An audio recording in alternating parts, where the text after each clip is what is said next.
Mais tu dis que le temps des collectivités est du temps long, mais en fait, au jour le jour, c'est du temps très rapide. Là, je vois sur ton bureau un plan de reconquête pour Sevran. On voit qu'il y a quand même certains problèmes dans la métropole qui s'accélèrent, le besoin de péréquation, le besoin de s'occuper de certains territoires par rapport à d'autres est quand même de plus en plus fort, et au moins on le voit un petit peu.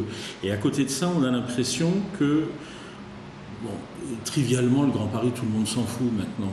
Il y a un projet de métro qui, bon, on se dit, il va se faire, il va pas se faire. Et puis, on parle plus tellement de tout ça. Paris Métropole va se réunir, peut-être qu'on en reparlera à la rentrée. Mais bon, est-ce que il faut attendre les prochaines municipales, notamment à Paris? Jean-Marie Le Guen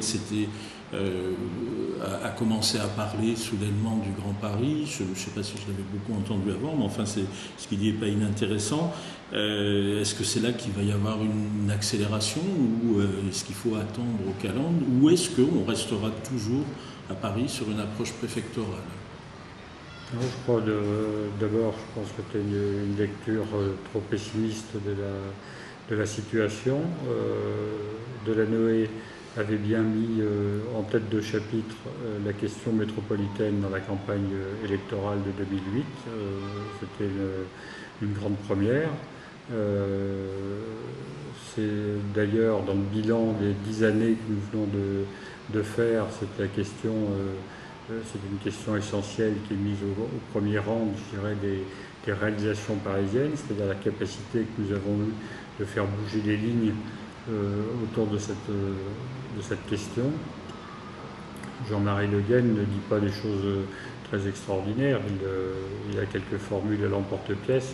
Il est très facile de formuler quand on n'a pas la responsabilité de piloter le dialogue avec des dizaines de collectivités qui sont politiquement souvent aux antipodes. Donc il faut prendre la mesure de cette difficulté, et je crois qu'on a trouvé le bon chemin et surtout la bonne méthode.